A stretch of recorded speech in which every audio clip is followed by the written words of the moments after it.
Tails. What's up? What's happening? Got it in. You got it in. What's up, I gotta boys? be honest, for that little makeshift intro, Adrian, I think that's pretty cool, man. It's Pretty a good cool. beat, man. It's a good beat. You start with a good beat, anything's possible. Well, Take big care ups of to yourself. Omar.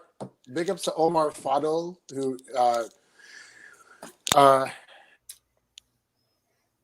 his music. So check him out. Omar, OMAR Fadel, FADEL.com.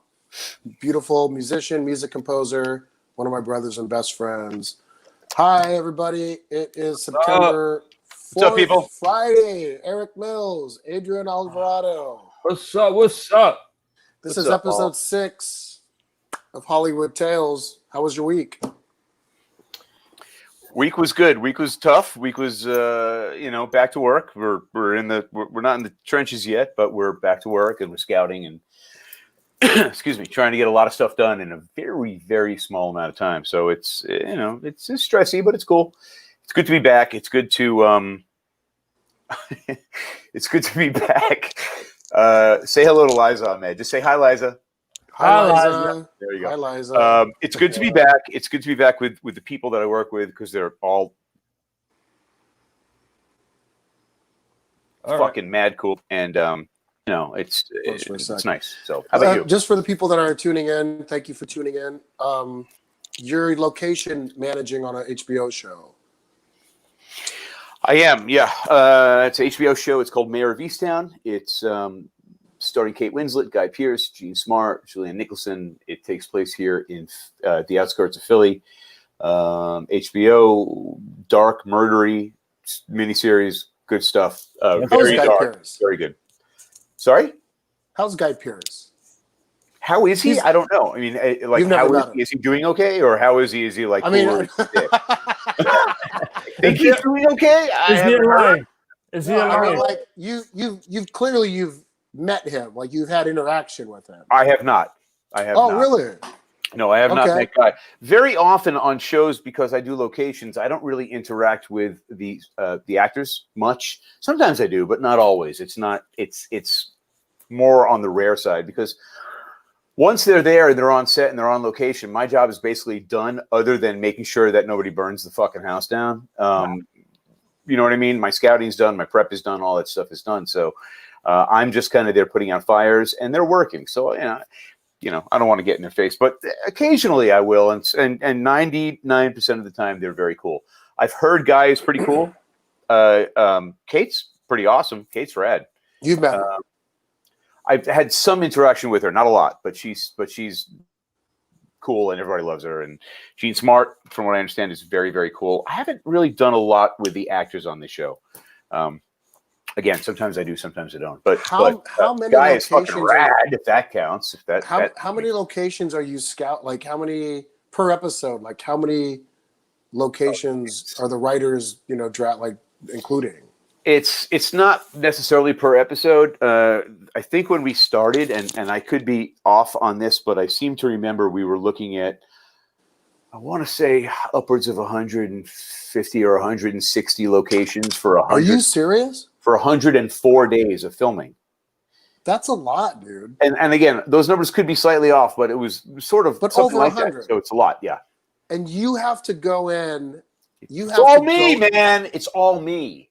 But do you go into an office building, a restaurant, a garage, whatever, a house, and say, "Hey, we'd like to use your place," Yeah, and then you negotiate the deal. And obviously, it's HBO, so you guys have money, right? Sort of. It's sort of like that.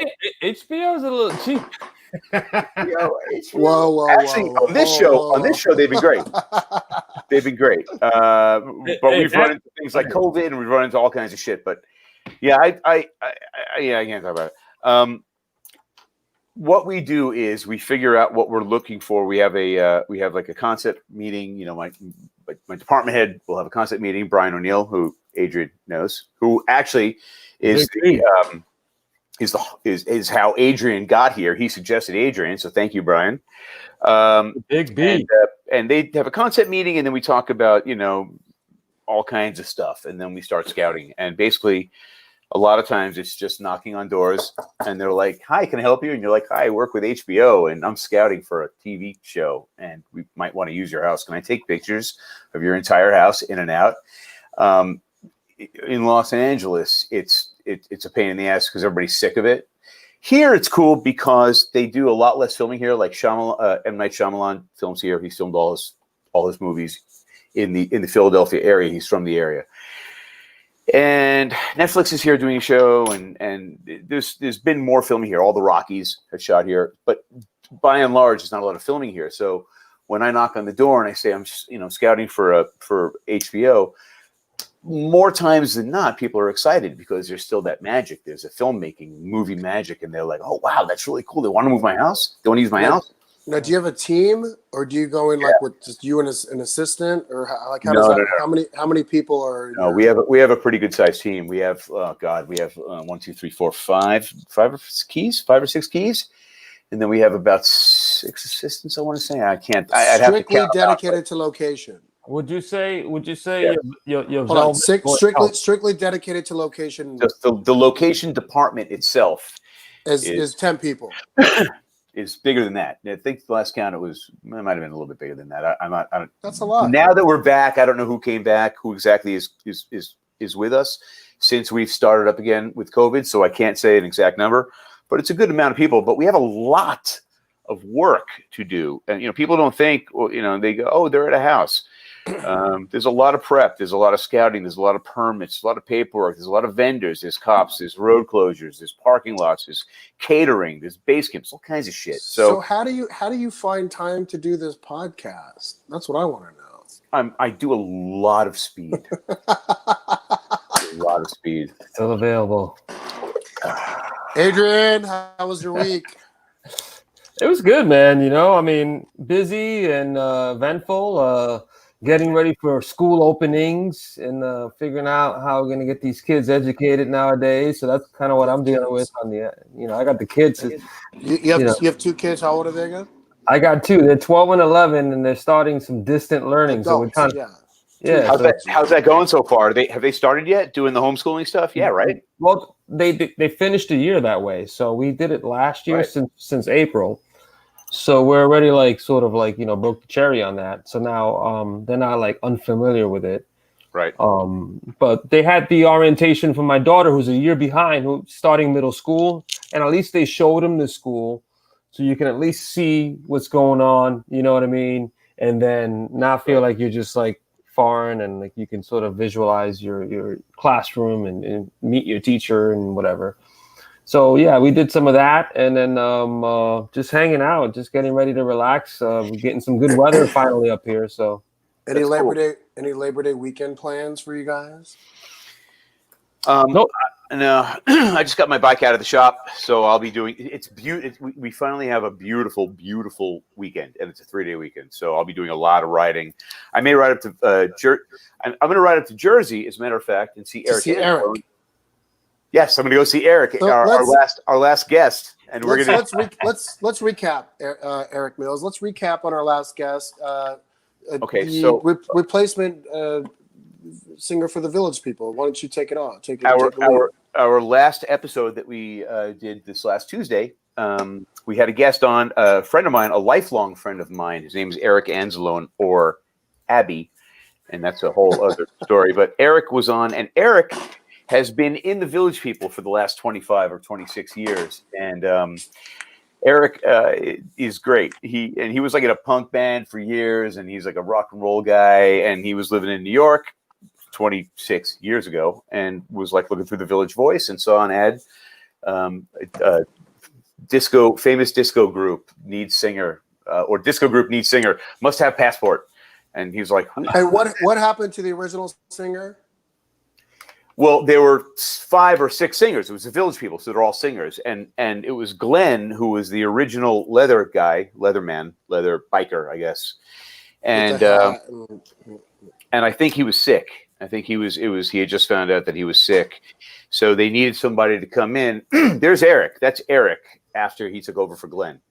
And he was taught and trained by Glenn, and then he took over, and Glenn eventually passed away, unfortunately, because apparently Glenn was the coolest fucking guy in the whole world. But there was a pandemic back then as well, and he unfortunately succumbed to it. But so anyway, Eric. So I'm going to go see Eric and hang out with him. ISIS?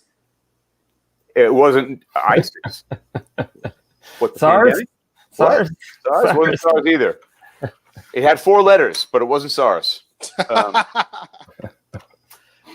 So I'm going to go hang out with Eric. That's my weekend plan. Do a lot of riding, go see Eric, hang out, drink. Well, I'm not drinking now. I'm drinking water for the next 2 weeks. So on the wagon, huh? What happened? What happened? You taking a break? Taking a break. Because why? What happened? Nothing really. I'm starting a new diet lifestyle thing. I've been drinking a lot. Since COVID hit, Hey, it's like you're watching a movie, you open a bottle of wine, and then before you know it, you cracked another bottle because the movie's not over. And now you're a bottle and a half of fucking wine in, and you do that 3 or 4 nights a week. It's like, what am I doing? I'm drinking way too much. And then you don't even remember the movie. Like, remember the movie. Remember the end of the movie. It's like, I gotta watch. What did I watch last night? And you drink again, and it starts all over. So I'm cleaning up. I'm off the sauce. I'm off Good. the sauce. I'm on the bag. And by the way, that's admirable, and that's okay. Everybody takes a break. We're judgment-free zone here. Hey man, the liver is evil and needs to be punished, but I guess in this instance, I'll give it a break. Give it a break, and I'll tell you what, Eric. We'll see you soon, bud. I'll see you on the other side. See you on the other side. Oh, that's great. Thanks, man. Hey, you know what though? You know what? Have gummy.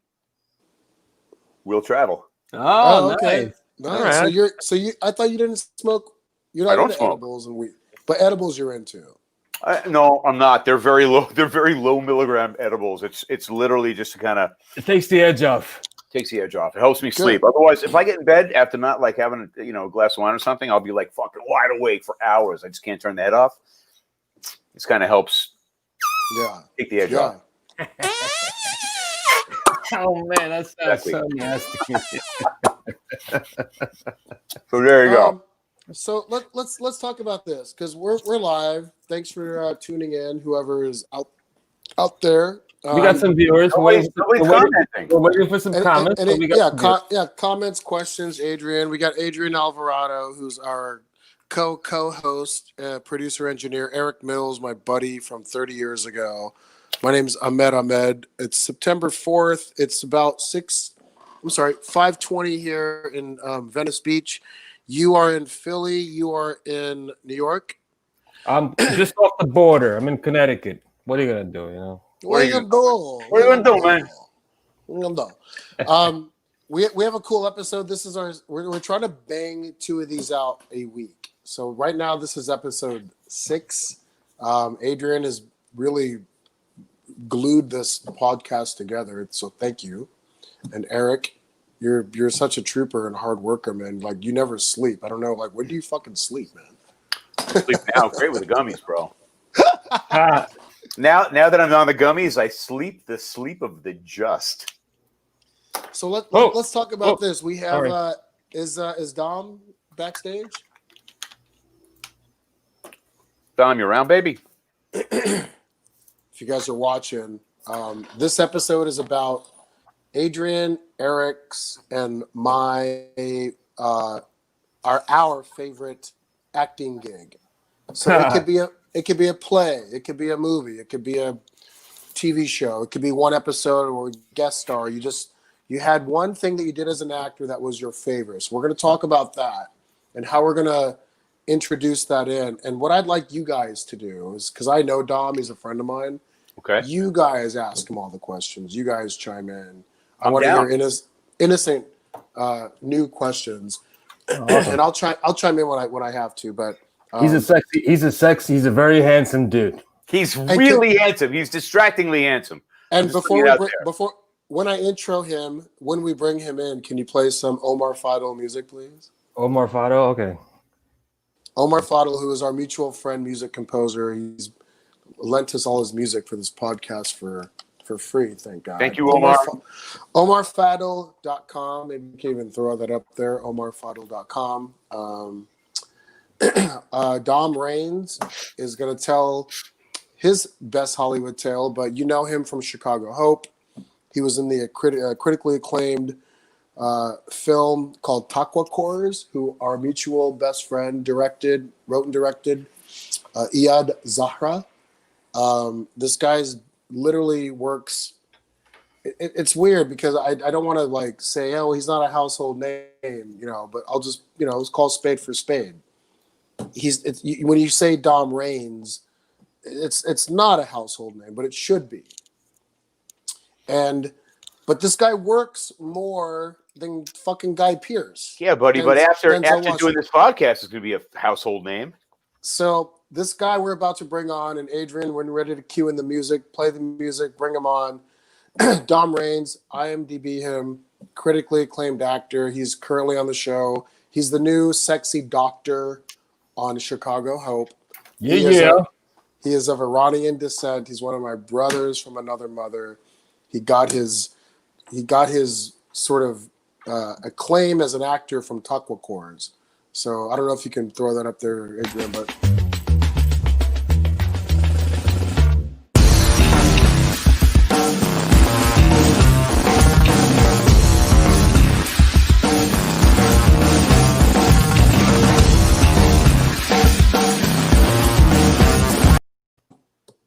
What's happening?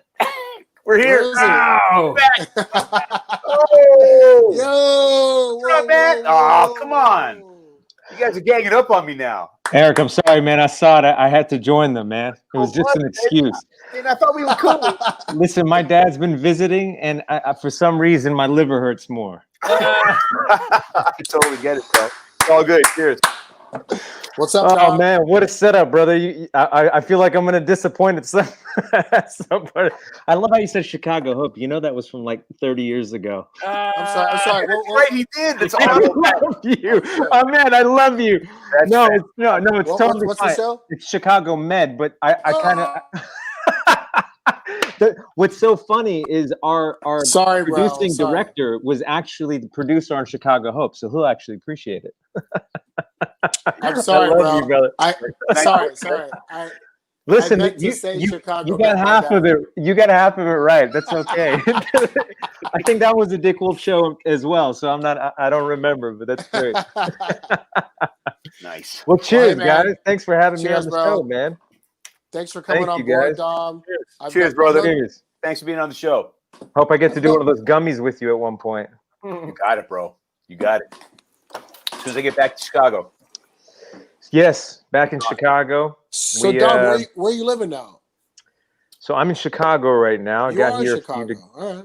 Yeah. So, are you familiar? Are you familiar with it, Ahmed? Yeah, I mean, I love Chicago. I have a lot of friends there. I've never lived there, but I didn't know you were based. I thought you were based in New York for some reason. No, I am. I literally got here 3 days ago. For Chicago Med. Yeah. They gave us the green light. We're going to start at the end of the month, but we needed to get back here early. I know, man. Congrats. Good for you. Good deal. Such a blessing to work. But we got the green light to start at the end of the month.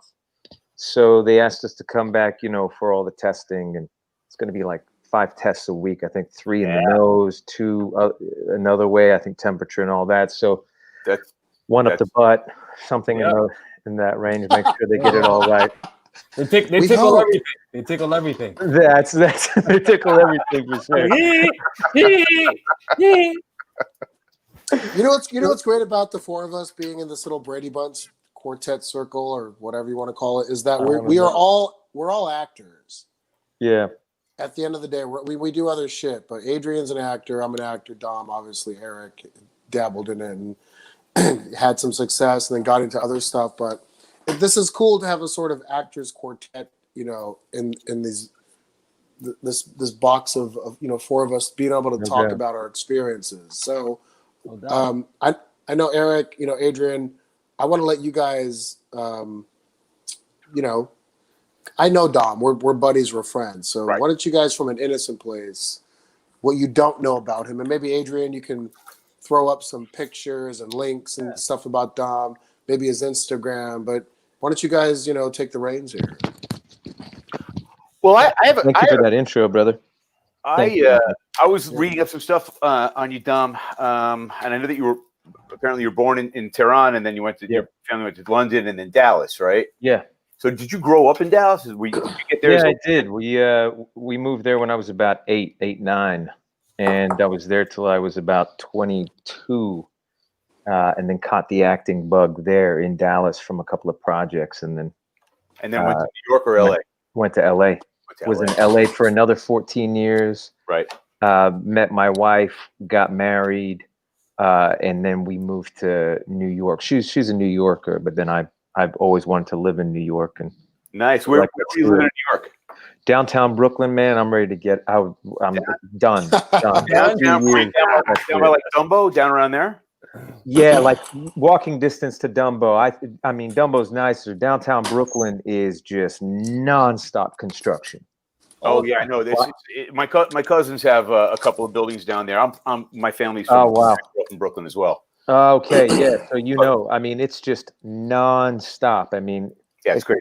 Yeah, what is the thing, just in general? It's like what's the saying? New York's going to look great when it's finally done.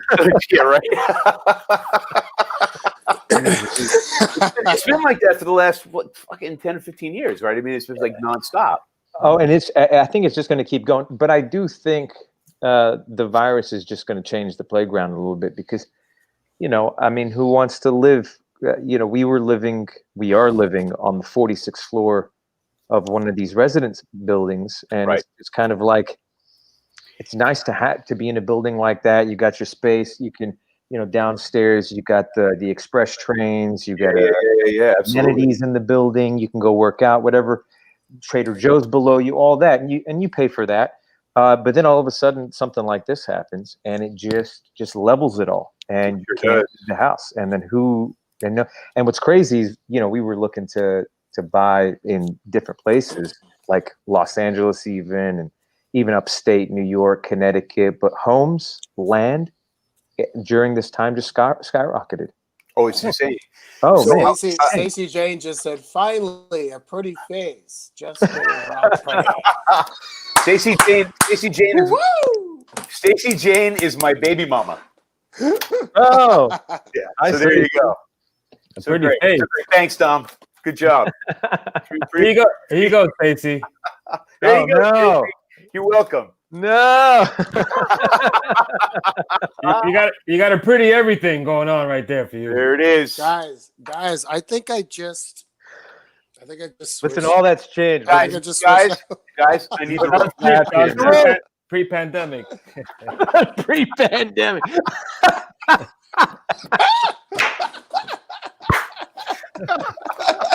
Can you throw that picture up one more time? Oh my god. Right here. I mean, I'm not gay, but if I was, my God. Listen, you look back at some of those pictures that you took, and you're just going like, what was going through our heads when we took I know what the pictures, fuck was going through your head. I'm just saying, like, how do I get chicks? That's what's going through your head. You know what, man? I'll tell you right off. I'm not a homosexual. Let me not breathe. There in a cell with you, bro. I'm holding my breath. Hey, right back at you, Eric. Just saying. I'll let your tattoos wrap me up any day. Oh, shit. Oh, damn. Wow. This podcast just took a left turn. And that's how it goes, baby. It is called Live with StreamYard. That's right. Yes, indeed. We are streaming. It's a very rough trade, man. StreamYard. That's a very good. Oh man. Hey, I have a couple serious questions because I'm Ahmed Ahmed, and I ask hard questions. Yes, you are. And I asked Eric and Adrian, hey, why don't you guys just like lead this march here? But I have 3 questions I want to ask you, if you don't mind. Please. You said you got the acting bug in Dallas. Yeah. How, when, and where? Well, I know not when, I know where, but how and when. Like you moved to Dallas Did you take a class? Like what when you say the bug, like what It's what a triggered really it? it's a really interesting story. My you know, like I think like and I'm sure this happened with you guys as well, but you know, when growing up, my parents, you know, had parties and you know, friends. Ooh, what you got going on? Is that CBD This or is is that not, just this a is this is this is a strain called none of your business. okay, Habibi, I understand. I'm Moving joking. on. I can It's smell that here, bro. um, my oh, friend just nice, got it. My friend just got it for me. Nice. Farmer nice. and the Yeah. fella. No, You it's a I think it's a sativa. I think it's an upper purple tangine, something like that. Where God, I guess nice. You enjoy that, brother. You I enjoy just that. have I live in California. I live in Venice Beach, by the way, on the corner of fucking Assault and Battery. So Nice. yeah. Wow. Well, you enjoy that. If I don't self-medicate, I swear to God, because sometimes I see these weird people down on my block and around Venice Beach, and I'm like, I'm that close from being them. We all are. Living on the edge, baby. Listen, we all are, man. I see the line. There's Like the Well, line. I'm gonna so. Go I'm ahead. gonna I'm gonna send you a video of I'll send it to you on WhatsApp of straight up naked woman outside, probably like a white like Karen, naked, like not in great shape, you know, protesting in the street, like literally right across the street from my house. And I recorded it and I was just like, what's happening? Like what's happening? Might But be then but then the what do you call it? The cashier from the liquor store across the street came out and gave her a 40. And she cracked it open and she just held it up in her hand like, I won. And she walked down the street naked like, I'm winning. And I was just like, God bless her. Hey, man. What are you gonna And do? then you came home and sparked a J. That's it, baby. It's like, And I'm 1 degree away from that. I don't blame you, brother. What's stopping you, Anyway, man? sorry. Get out there, baby. This podcast is stopping me. I'm winning. This podcast is not stopping you. That's right. No, it's not. It really is not, Ahmed. We all know it. when So sorry. So you were saying, man, sorry about that. No, not at all, The question man. is you got the acting bug. That's right. Yeah. In So Dallas. we moved to Dallas of all places from London, and like literally we get there, and the following summer, my mom, because I was saying, you know, growing up, my parents, you know, when they had guests over parties or whatever, they, you know, you'd go and start entertaining their friends. The next, you know, you observe them, you see how Yeah. they all kind of crack jokes together. The next thing you know, you kind of pick up some things and you're doing it and you're making them laugh and you're making them laugh and you're making them laugh. And then they're like, you're in your room, then they're calling you over and they're all hammered and Right. high or whatever.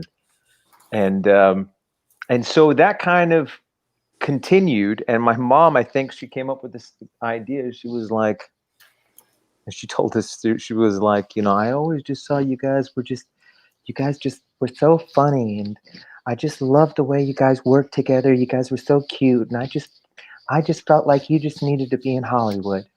And this is you and your brother, correct? Me and my brother. Yeah. Right. He's actually in LA right now.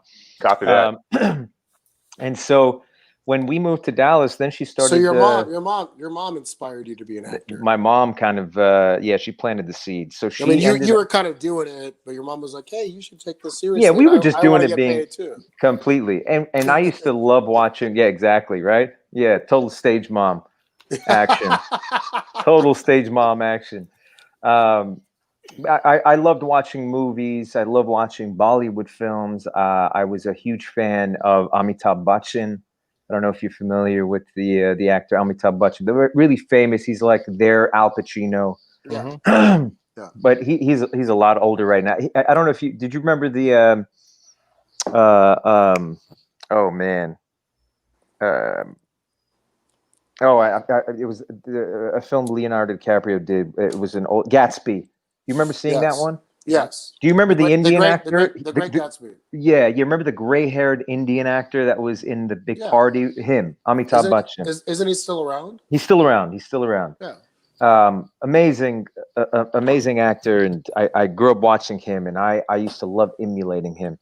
And then the whole came to Dallas and that whole thing, and I remember watching movies, and I used to love watching Mel Gibson, and I used to love watching Mel Gibson Lethal Weapons, and I used to like watch him and a bunch of other movies as well, but I just remember him clearly. And there was, I don't know which Lethal Weapon, if it was 2 or 3, but it was that scene with Rene Russo where they're like exchanging their scars. Exchanging scars. Totally, man. And then like I think he came out the shower and his hair was wet and all this. Like as soon as the movie was done, I went and took a shower and I was like, and my grandmother was like, yeah, that's Amitabh Bachchan. Yeah, this guy's probably done like 300 films.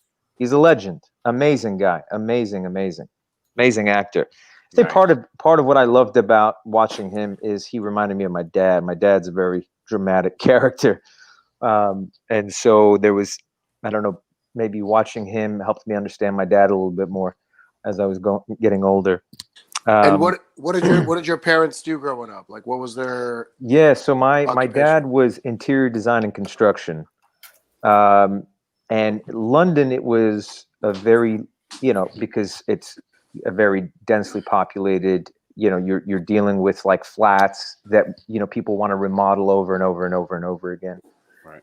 You're not really dealing with too much space, too many rural areas.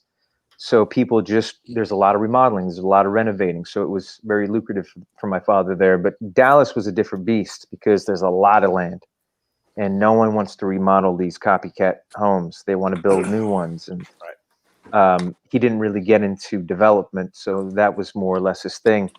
But he did it up to a certain point. He had a bad accident and kind of slowly backed out of it. And him and my mom had a travel agency together and managed that for a number of years. My mom was she was a radiology technician, so she was in and out of the hospital. She was the lady who basically do X-rays on you if you came in with something. Is your dad with you? I think your dad was. He is. Is he in the room? He's in the. He's on the balcony. Bob Dukes. Can we get him in here? Or I would. Too much information. and he's been drinking, so I don't trust him. Yeah. The next one. Listen, when you guys have nobody else, and you're like, "Who the hell do we get? Listen, this is really bad. We got to get somebody last minute. I'll connect you guys to him in Dallas. That'd be awesome. That'd be great. Yeah, but Eric, at that point, you'd have to be drinking. Oh, I will. I'll be there with him drinking. Yeah, exactly, man. Hell yeah. So yeah, my mom, to go back to real quick, my mom ended up throwing my brother and I in these, I don't know what you would call these kind of like Barbizon, acting, modeling school every summer. Like the school's out. All right, I got to throw you guys in like a commercial acting class or this, learn how to walk or hold a fork or knife. I don't know. It was so some of this stuff was, I think they just milked my mom a couple of times and it was just kind of like, oh yeah, we'll teach your son, how to walk the runway and all this stuff. Some of it was great. She came across some, some great people and met this one great acting coach his name was Bill. I forget his last name. And that's the first time I was like, okay, this is my domain. This is great. About how old were you when it really clicked, do you think? When it clicked is when I got my first job. And that was at the age of 21. But I had said, fuck this, I'm done with this nonsense at the age of 14 because, I'd love to play sports and I was in Dallas and, there was no kind of like push towards the arts. You know what I'm saying? It was just, I grew up in an area where it was just like, God and country, football. And what was your first gig? My first gig. So outside of like a commercial or my first gig was at the age of 11 called Kids Telling Kids. This is crazy, bro. Listen, you saw Taco Cores, right? So just imagine this 11-year-old I do this thing. This is an industrial that I did called Kids Telling Kids. The fuck? Yeah. Now this is gonna trip Did you you out. narrate it or are you in it? No. I'm the little kid, right? Hold on. I'm the little kid right there. Brilliant. That I see you. Right there. I see And it. what was the message? It was about the Kids Bible. telling kids about the Bible. Yeah, right there. That's hilarious. And you're a Muslim. Aren't you I'm a Muslim? bro. Ooh, love it.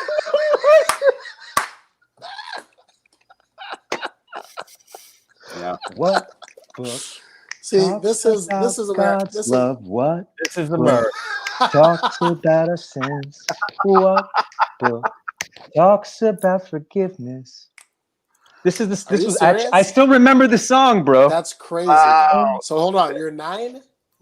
I'm 11 years old. 11. And My 11. mom and, takes and me that, to this and that, audition. That was the yeah, tune. totally. I'm 11 years old. 3 years in, every summer she's putting. Oh my God, you took us out of There it. it is. Yeah. There it is. Adrian, you're a wizard, man. Adrian's By good, man. the Adrian's way, good, brother. Nothing gets past him. So By the every year by she the way, sticks. Dom, yeah, real quick. yeah. real quick. Who books that?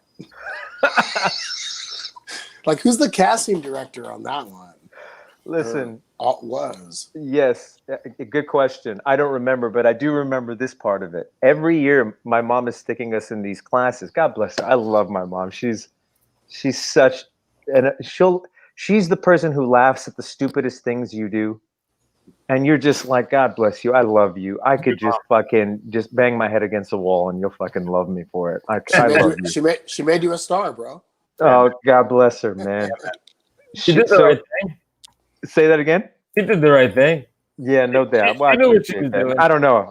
It's a double-edged sword at this point. You know. But every year she would stick us in these classes and come, like, I'm 11 years old and she takes me to this audition and I was just, I had it. I said, I'm done. I don't want to do this. So we're on the way to the audition. She goes, please, look, just go in and just give it everything you got and just please just be positive. And every year I put you guys into just all I ask is that you go and you just show them you. Just give it your best. That's all I ask, is that you just have fun. And I was looking at her saying this, and it wasn't so much desperation as it was like, I just saw someone who really believed in me. And it wasn't like the, oh, you believe in me thing, but it was just kind of like, you're seeing something I don't see, and I guess I'm going to do this for you. Mm-hmm. Yeah. So I got into this circle of kids, and I just kind of like went for it, and I didn't think twice about it. And then I ended up getting this part, and then going for like a week of rehearsals. And then on that very last night, they ended up recording it, and it was for $400. And I waited every day by the mailbox for this fucking check. Every day I waited for this $400 You earned to that. come. I earned that. I was just $400. And Amazing. then the check comes after 3 months, and it's $360. And I flipped and I said, Mom, Taxes. where's the other 40? And she was like, Right. honey, there's commission. What the fuck is commission? Taxes. We got taxes too, I didn't pay taxes, bro. Fuck that. I didn't get no taxes from me, bro. 10% commission. That's all I gave. So then my dad was like, what are you going to do with that money? It's going to go. You got to do something with it. And I was like, I don't know what to do with this money. He goes, you should get you and your brother some bikes. I was like, oh, yes, bikes. We're going to get some bicycles. So we go and we buy the bicycles. Literally 2 days with these bicycles, feeling so good, feeling so confident on the bike with the fucking flares and the colors and all that stuff. Ride and go to my grandma's, park the bike outside, feel good. Just kind of like I just came out of my Mercedes Benz and just walk right through the door. I'm going to leave my bike right outside the door. Not a big deal. Go in, have some lunch, come outside, put on the gloves to go for the bike ride. Bikes are gone. Yep. Ah, Yep. wow. I knew where that was going. That was the beginning, bro. And then I said, you know what? I'm done. Peace. I'm done. And then came when I was 21. My brother at that point, he had gone to theater. He had gone to college. He's getting his BFA. Had an agent. They had this NBC was doing this kind of movie of the week in Dallas, filming it, and they were looking for, and it was based on this. I don't know. It was, I mean, I guess you can call it some propaganda. It was about Jessica Lynch, the woman who was abducted in Iraq, and so then NBC decided to do a movie of the week. I ended up getting an audition and went in, and that was it. Ended up getting that. What year was that? That was 2003, and what started out as a couple of days. Huh? 2010.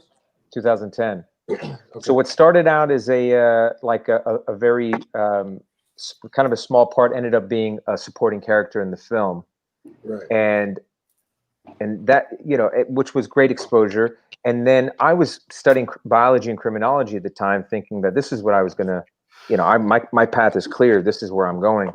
And then I get another audition, this time for a TV show that NBC was doing in Dallas. And the brothers, Joe and Anthony Russo, who are, I'm sure you guys are familiar, the directors of the Avengers and Captain America and all that. So never heard of them. Huh? Never heard of them. Never heard of them, of course. They're the ones who are helming the pilot, and they end up casting my brother and I, and we ended up on the show, got picked up, and we moved to LA, and the rest is history. Boom. Yeah. Awesome, man. Very cool. I just watched Still Here. Oh wow. Yeah. And it was wow. Really well done. I'm sorry. I watched Still Here, which is a short film that your brother. What's your brother's name again, man? So Iman, right? So Dom, you have a brother had written and I guess directed, correct? Yeah, he wrote and directed it. Yeah, and it's based on a true story. Totally. Yeah. About your cousin, correct? Yeah, exactly. That's crazy. Yes, my cousin Irfan in Iran, he ended up going in for a checkup, ended up getting diagnosed with lung cancer. Right. He's like 19 years old at the time. And 5 days later, they call him and said, "We made a mistake." But what he expressed to us is that 5 days changed his life. I'll bet it did. Yeah. I'll bet it and did. So my brother was it changed his life for the better, just like in the film. Yeah, exactly. Yeah. Exactly. It's very cool. You some really nice work. Thank you, brother. I really appreciate that. Absolutely, man. The woman that plays your mother, I love her. Shohreh. I love her. Yeah. She's got the coolest voice. The coolest voice, I can man. listen to her speak for hours. It's just it's like musical. Yeah. You know what I totally, mean? Man. And she's a joy to work with, and she's very professional, and she's just a great collaborator. That's very cool. Yeah. I just figured it out. Yeah. Okay. So we work together, kind of. Adrian, I was gonna say, man, you look familiar, man. So we work together on Night Shift. Oh my God, Adrian! I swear to God, bro. Full circle, bro. That is so cool. I was like, why do I know Adrian? Yo, where? I was like, where have I seen Adrian? I know I've been next to this person. Oh my God, bro. Sometimes you see someone. I know this is Hollywood Tales Live, bringing people together. I know this is a family-friendly podcast, but you guys literally, and figuratively, just virtually, you touched penises for a second. Kind of did. You were like, oh my God, we did it. And you know what, guys? There's nothing wrong with that. Okay? Oh, Hollywood, the Village, right? It's a small penis town. This is true. It's very It's a true. small town, man. Very true. Yeah. Oh, that's so good, man. That's Good call on that, Adrian. yeah. Man. I totally remember. Yeah. I was you were Doctor something, and I was Doctor. Wait, let me get it. Wait, Doctor. Trying to remember. Who was yours? I played Doctor. I played Detective Rodriguez. That's right. That's right.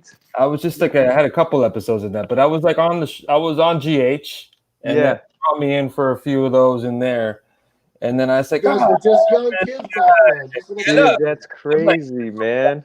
10 years ago. I mean, at least I don't even know. No, brother. What are you talking about? It was 13 years ago. Shit. Wait. Yeah. 2007, man. Wow. Wow. 2007. Yeah, to the date, actually. I think this is right around the time. What are we, August? Yeah. Well, Yeah. somewhere around there. September. Early Do September. you guys mask up when you go out or no? You betcha. Yeah. I just got this new like Bane mask going on. I love Babe. it, man. Hold on. Let me get my mask for you. Are we all getting our masks? It's just, let's promote wearing a mask for now. I had that You don't fucking even thing have to have on a all mask. day. I'm not Just putting it like on. that. You guys can mask up all you want. Hey, brother. A girl, Act like a another Muslim. question for you. I wanted to ask you. Act like a Muslim, like that. As a Muslim, bro. There we go, Adrian. Look at you with your cheeky red mask. I'm trying to go camo. I had my fucking mask on all day. That's gonna So, there suck you go. as a location manager too. You're like You merely adopted the darkness. I was born in it. I just watched that for the first time like a week ago. Initiated by the Great movie. That's fantastic. Great movie and great impression, by the way. Bane. Yeah, great impression. Hey Fucking guys, we're creeping up on 50 minutes, so Yes, we can keep going, or we can kind of do a little button up. The podcast, by the way, for those of you that are watching live, it's called Hollywood Tales. This is episode 6 with our good friend and brother Dom Raines, Eric Mills, right above me, Adrian Alvarado over in this corner, Brady Bunch. And my name's Ahmed Ahmed. It's September 4th on a Friday around 5:50. Any questions, comments? Why don't we all tell our best Hollywood tale and call it a night? Yeah, I think that sounds like a plan. Everybody have a great Labor Day weekend and whatnot. But I do have one question for you, and I guess you guys, if you guys want to add another, please do. But your wife, Shireen, Dom, she's like a critically acclaimed director. Yeah. And I know this podcast is about us and our tales and you, but we should plug her because she's a force of nature in the She really is, man. In the directing world in Hollywood as a not only a female but as a Arab American. Yeah. Isn't she's Muslim too or Christian? She's Palestinian American. Her background is Christian, Buddhist. Right. Not that religion matters, but no. As a Middle Eastern, Arab like female voice in the world, and she's directed like big shit, right? Like Ozark, Rami, big Sinner, big shows, yeah. Empire. What's her name again? Tell me your name. Her name is Shireen, Cherien. Last name is Davis, Dabis. Adrian, can you find her name online and throw it up? Yeah, let me get that. Whatever. Throw her up there. She's like a big time director in Hollywood, but Shireen, I'm sorry.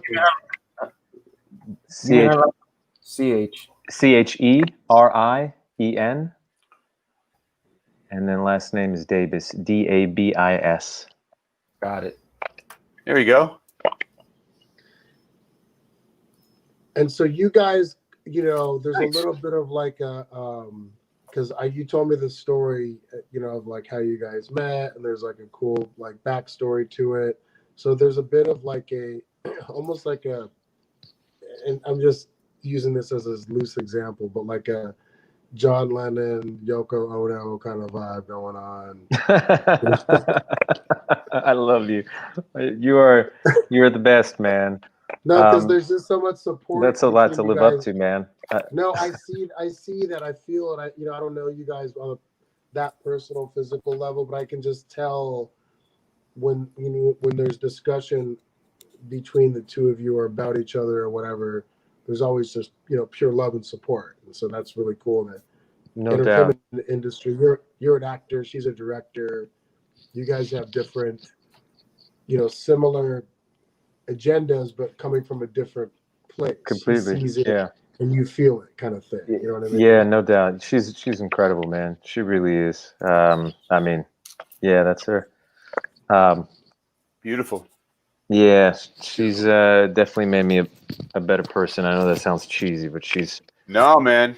she's an incredible human being. I mean, she's all around. Does not sound cheesy at all, bro.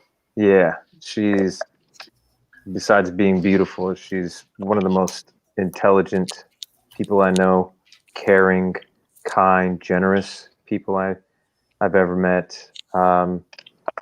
And she's just very disciplined. Very disciplined. I learn a great deal from her. And she's got a heart of gold, man. I can't say that enough. Yeah. She really deserves big things, and I hope it happens for her. It's like it's an bigger amazing things. thing when She our really women deserves our it. partners really stand us up and make Totally. us much more than what we were. Mine did it. I agree. Yeah. It saved my life, and it changed a lot of things about for me. So I absolutely feel you. It's great. Good for you. Eric, I'm with you, man. I really feel that too. I think she's I always imagine what life would have been without her, and I could tell it would have been very ugly. Yeah, me too. I probably have it right on the head. Yeah, right on the head, brother. Yeah. That's awesome. Man. That's awesome. Love, man. I appreciate cheers, you guys. Cheers to Shireen and you, and thanks for sharing that story. And if you guys are listening, Dom Raines, just Google him. You'll find everything about him. She's so sweet. And his Thank you, beautiful man. wife, It's been Shireen. such a joy, man. Yeah, man. Thanks for making time. Let's just we're on minute 53. Thanks for tuning in live. Hollywood Tales, episode 6. Who wants to start it off? Your best acting gig, Hollywood Tale. All right, I'll start it off because I start with an A. Okay, my favorite gig. I was working. I got a job for a Comedy Central with on the Mind of Mencia, right? For Carlos Mencia show, right? And he did a spoof on The Sopranos called The Serranos, right? And we were the Serranos, right? We were the Mexican Sopranos, right? And I had the Christopher part, and we shot it at Cheetah, that strip joint. Right. Yeah. Strip club in LA. By the way, that's where they shoot. That's where they shoot. This Is Not Happening. Where they used to do that. Oh, the Cheetah Strip Club. Yeah. Like Los Feliz, like it's on like Sunset. Yeah. It's like over It's there on Hollywood Boulevard. on Hollywood Boulevard. Yeah. On Hollywood Boulevard. And long story short, it it was there, and then we had like pregnant strippers, and then like I was shooting Minutemen, and I got to hang out with Cheech Marin all day, and then like when we had lunch, Cheech was like, "Yo, Adrian, what's up? You want to have some lunch?" And I was like, "You must have read the little paper in the beginning, right, Cheech? Because you don't know my name, right?" He was such a gentleman, and hanging out with him that day and like working with him, it was just like the most I laughed on a set, with everybody there. I got to work with Robert Lusardo, which I know he was on GH for a while. Anyway, that was just one of my best days I had on set with Cheech, because my brother, he's like 8 years older than me. He's like 50 something. And he grew up a Cheech and Chong fan. So like just hanging out with Cheech and thinking about my brother and all the things. And it's like, hey, this is like fucking, we're having lunch. It's like a fucking great day. And there's like That's an 8 awesome, month man. pregnant actress acting like a stripper on stage. It's like, Wow. only in Hollywood, baby. Only in Only in Hollywood. Hollywood. Fantastic. That's a good Hollywood tale. That's fantastic. Very cool. Yeah, it was a cool day. It was a cool day. What's Yeah. up? Batter up. It's great. What? Batter up. My favorite acting gig would be probably still. I did a play. 20, 30 years ago, and there's a play called Creeps, which was written by a guy with cerebral palsy in a sheltered workshop for men with cerebral palsy, severe cerebral palsy. Wow. And he wrote this play called Creeps. It's a brilliant play. David Freeman. And my father had done it a few years before that and won all these Drama Critics Circle Awards and all these things at theater. And then we did it again at Second Stage in Los Angeles. My father co-owned Second Stage on Santa Monica, right on Theater Row. And my father did Hill Street Blues a number of times. And he became friends with Bruce White, who was Sergeant Belker. Dog Breath. He called everybody Dog Breath. He's a scruffy fucking guy. And Bruce directed this play, and it was myself and 5 other guys, and we all played men with cerebral palsy, and it was absolutely brutally exhausting and difficult to do. And we did a lot of research. We did, for months and rehearsals and going to workshops and talking to people with it and hanging with a lot of people. And it was fucking brutally difficult to do physically because you never stopped. It never ever ends. And it was the most rewarding thing I ever did. And it was a blast. It was probably the best work I ever did. And and what was really cool, because it's kind of a harsh play, but it was written by this guy with CP. So we would have people come see the show, that had CP, and they'd come and they would sit and they would be in wheelchairs more often than not, and they would be in the front of the house. And when there was nobody with CP in the audience, it's a really funny play, but it's really dark. And the audience would be fucking cracking up, and it's a good play. It's a good show. People loved it. And then we'd have a night with 3 or 4 people with CP in the front of the house watching it. Wow. And the house was silent except for them, and they were fucking dying through the whole play.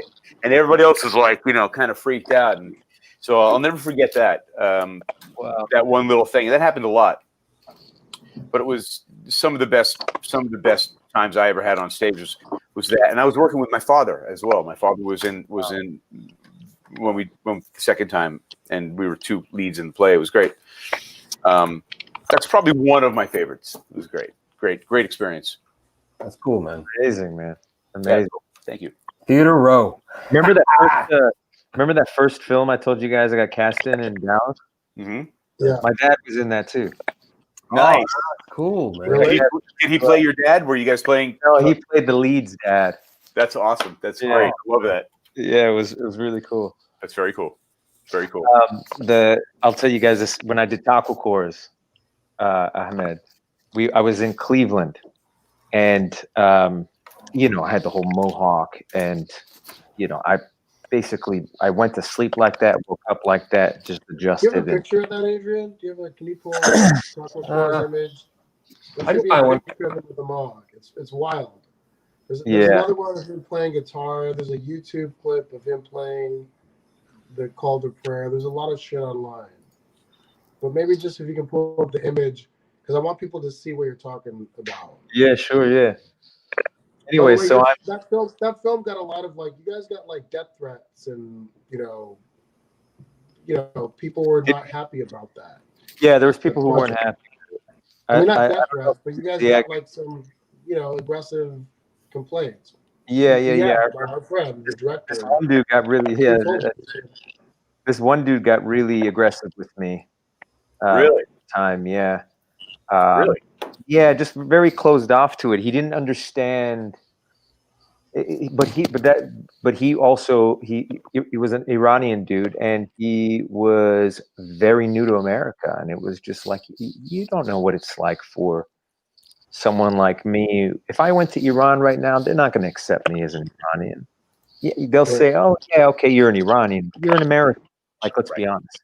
I come here, you're an American, sure, but you're an Iranian. You know, it's like we 1 foot here, 1 foot there. Where do we really belong? It's kind of like been, part of, our whole diaspora. And I could totally relate to that as a Puerto Rican, because Puerto Rico is a commonwealth, and then it's like when even though I was born here and my parents are born there, I went to school there, but whenever I go there, because my English is so, and my Spanish, they look at me as they call me a gringo. Yeah. Yeah. Bro, they don't accept me. They don't accept me in West Hollywood, bro. Here's that pic. Boom. There it Oh. is. There's a better picture, but that kind of tells the story. We're Yeah. What year did Tucker Carter's come out? So it came out at Sundance in 2010. Can we play the filmed trailer, Adrian? I don't know if we can show the trailer. I could put the link on there. I'm not sure if we can show the trailer. Let me see. So I was sorry guys. we filmed that. Keep talking. Pardon me for okay. I filmed that October of 2008, right? Okay. I wanted Ahmed to hear this, but that's okay. You can watch it later. So there was this part in the film where we had to shoot at a mosque, and this is in Cleveland, right? Right. So these characters, they're all punk rockers with different, piercings and tattoos and hair and, clothing and accessories and whatnot. And we end up going and spending the whole night at the mosque. Well, at some point, it honestly was such a cathartic experience because, having grown up in a Muslim family, and also questioning how Muslim I am and if I understand it correctly and all this stuff. I just kind of it came to me. This project came to me at a very pivotal moment in my life where I was kind of trying to figure out my spiritual journey. So being there gave me this kind of cathartic feeling. And so I just had this, I was just inspired to sing the azan, right? Mm-hmm. And so I asked the gentleman who runs the mosque, I said, for the 5 a.m. The Fajr prayer, I said, can I sing it? And he goes, do you know how to sing it? And I said, yes, I know it. And so I so I did it, and it wasn't bad. I mean, my voice is not that great. Right. Right before it was great. I said, thank you so much. And as we were leaving, some other brothers and sisters were showing up to come for prayer and whatnot. And there was this gentleman that walked in, and he saw me, and he just kind of, because I got the mohawk. Yeah, right. And then he's looking at me, and he knows that we're there filming. It's obvious we're taking all this filming equipment out. But I was there at the mosque, and then he comes up to me and he goes, brother, God is here to help you.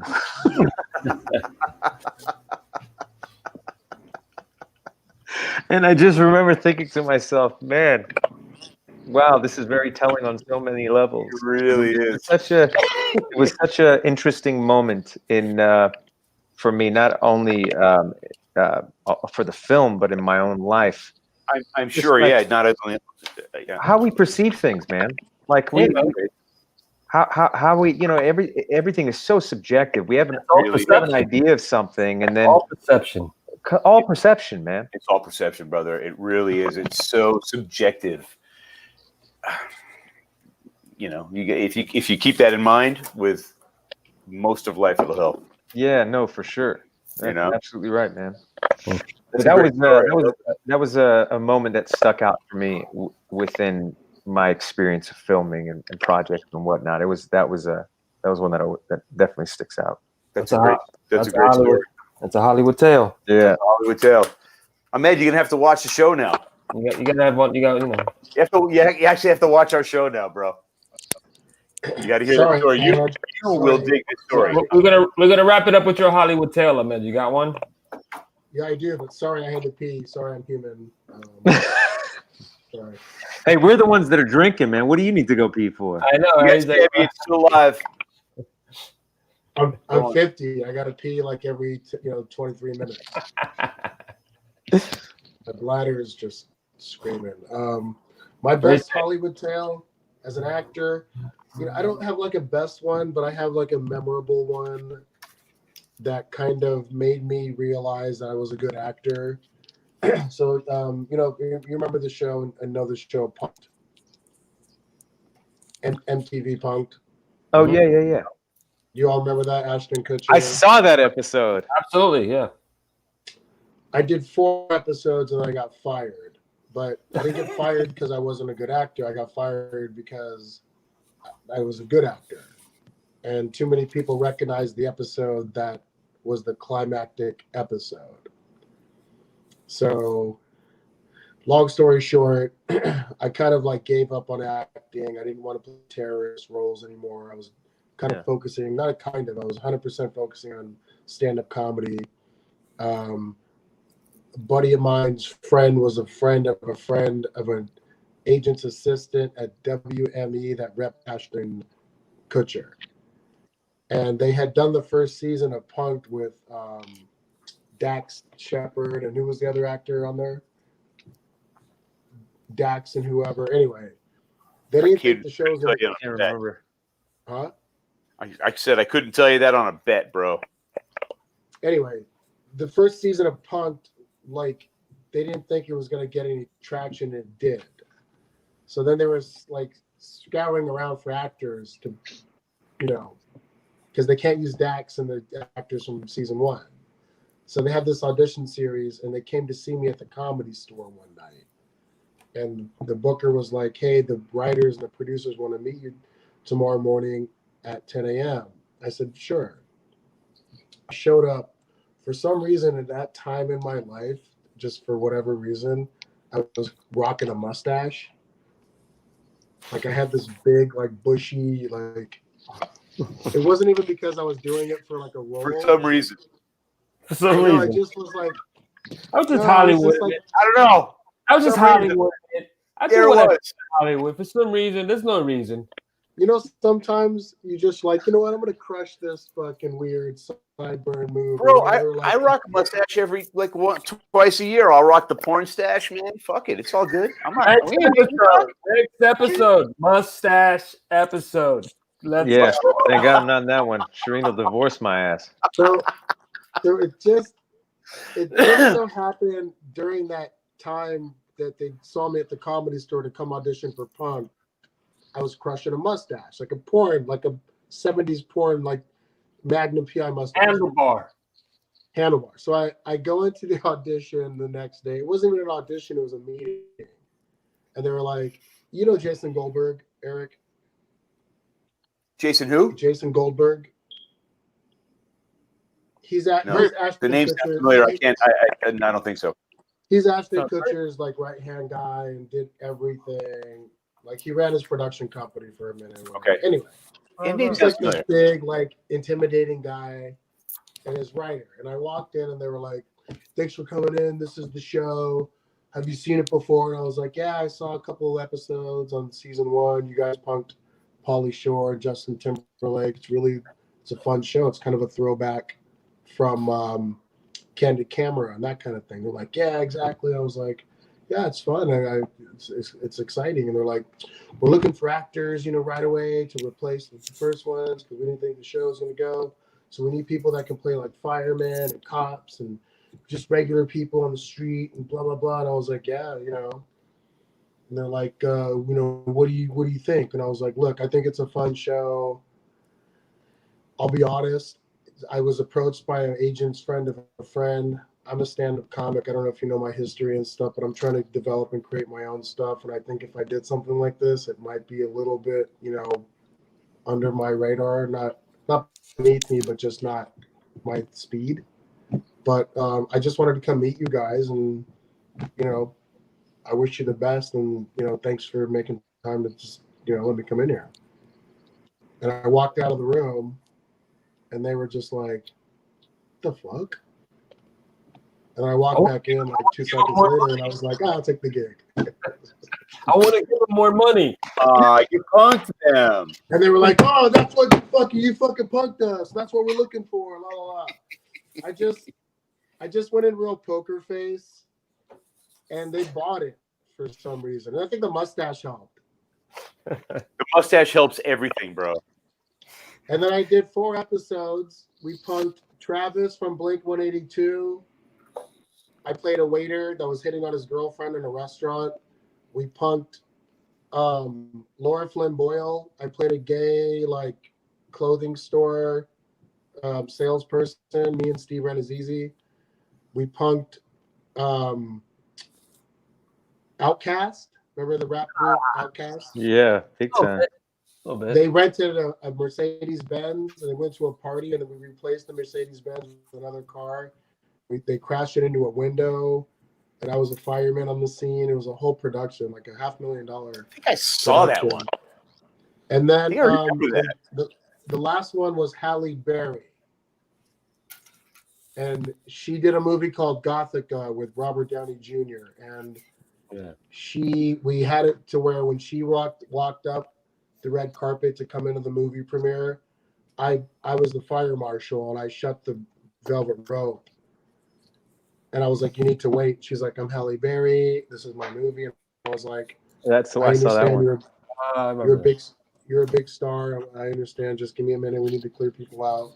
And I basically held her up at her own career, and she didn't like that. And then, but the great thing, I guess my point is, that show, out of anything I've ever done as an actor, that show made me realize I think and not to pat myself on the back, but I had, you know, chops as an actor. I can convince people of You can shit fool that they people. normally wouldn't convince them. Hey, man, BD Wong killed you, and I bought it. So, Thank you. You're right. Executive decision. 100%. Awesome. Ahmed, you were in there. That happened. 1996. Wow. Right. That happened. Wow. Hollywood's a small village, man. It's amazing. Well, Dom, you want to come back on? Great Hollywood. You ain't gotta ask me twice, man. I want to do this with you guys again. This was fun, man. Yeah, I'll make sure this stays full though. Dude, next time you do it, I'm drinking. Next time I'm you do it, in, man. all right? I'm in. Let's. What's your drink? This one is a Macallan 12. Nice. Love it. Love it. Okay. Pops is in town, man. All right, we're gonna end with some Pops in tanks. town, man. You got it. We're gonna end with Thanks, some tanks. man. Yo, Dom Raines. Listen, I love you guys, man. I really appreciate Eric. this. Thank you Thank for you, having brother. me. Don, Eric, you Adrian, my brother Ahmed, you're my brother. I love you guys. Thank you so much for bringing me on. Honestly, this is such a man. joy. got to come back, man. You got to come back. Man. I definitely check will, out brother. Dom I in absolutely Chicago, will. man. Check out And when I'm in Taco Chicago, Place. we're drinking. Eric, it's on, brother. You know, I'm gonna touch base with you at some point. I want to find out where you're at and all that. So I'm in Streeterville. Dude, you're right by where we are. We're actually looking for a place in Streeterville or in Gold Coast when we Oh, start. you should definitely look in this building, brother. Okay, we will. As a matter of I fact, I'm love gonna it. get. I love it when a plan Is it comes cool if I get together. your info from Ahmed? You hit me up. I will. Hit me up. You got it, man. Thank you, Okay, brother. brother. Meet you. All right, we're checking out in 5, 4, Adrian 3, Blaze, that was 2. music. Happy Labor Day 1. weekend, everybody. Adios. Thank you.